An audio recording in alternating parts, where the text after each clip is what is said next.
On arrive au péché essentiellement, disent les savants, en raison de notre ignorance. L'homme naît ignorant et Allah donc lui enseigne ce qu'il ne savait pas. أنت السلام منك السلام أنعم علينا بالسلام. Bismillah, alhamdulillah, wa salatu wa salam ala rasulillah. Donc Allah dans sa miséricorde a créé l'homme, il a créé tout ce qui existe, tout ce dont on a besoin. Par contre, il nous a mis donc en garde contre les conséquences de nos actes et chaque fils d'Adam, quand Allah nous a tiré des reins de notre père Adam, il nous a donné donc permis de savoir que nous allons nous engager, donc il nous a proposé la amana, notre père Adam l'a trouvé et également, donc nous avons également accepté nous de le porter, à savoir le fait de nous laisser libres, une fois raisonnable, une fois pubère, et ensuite on reviendra à Allah et on sera jugé sur nos actes. Par conséquent, on va forcément être tenté. Tenté, on a droit à des tests.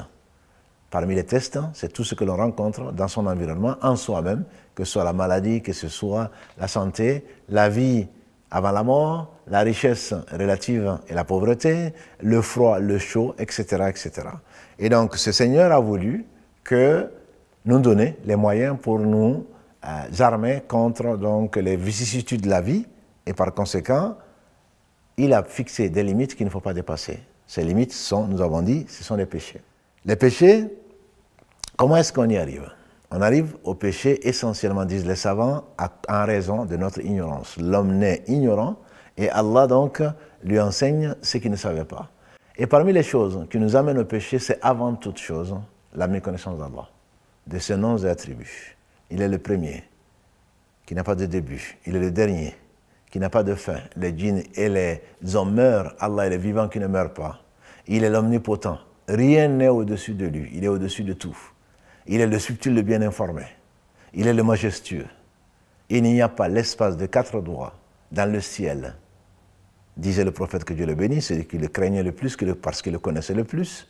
Il n'y a pas l'espace de 4 doigts dans le ciel où il n'y a pas un ange qui est prosterné devant Dieu par crainte, par vénération du Seigneur, le très beau, le très élevé, l'omniscient.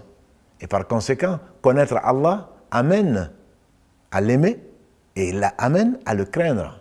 Parce qu'il est celui qui doit être craint en effet. Celui qui ne le craint pas, il lui promet son châtiment et sa promesse est vraie. Et par conséquent, la première des choses qui empêche l'homme de faire des péchés, c'est le fait de connaître Allah. Et d'ailleurs, dans ce verset qui est très célèbre, « Innama yakhshallaha min ibadihi al-ulama » en réalité, ne craignent vraiment Allah que les savants. Les savants l'expliquent en disant que c'est la connaissance d'Allah qui les amène à l'aimer et à craindre de perdre cet amour-là, à craindre de comparaître devant Allah. Comment est-ce que les anges prosternent, rien qu'à entendre les paroles révélées, les anges tombent prosternés. Et par conséquent, l'homme, comme l'a dit le prophète que Dieu le bénisse, si vous saviez ce que je sais, j'entends des choses que vous n'entendez pas, je vois des choses que vous ne voyez pas. Si vous saviez ce que je sais, il parle de l'au-delà, vous rirez peu et vous pleurerez beaucoup. Parce que les anges ont été informés. Nous avons été informés. Allah nous a envoyé sa parole au travers des messagers. Tout ceci pour nous rappeler quoi? Pour nous rappeler qu'il est le seul digne d'adoration.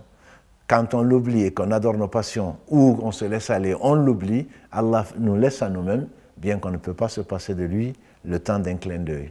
La première source et la source principale des péchés, c'est certainement l'oubli d'Allah ou alors l'ignorance de qui il est, le majestueux subhanahu wa ta'ala.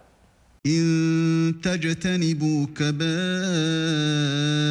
ما تنهون عنه نكفر عنكم سيئاتكم وندخلكم مدخلا كريما. أنت السلام منك السلام أنعم علينا بالسلام.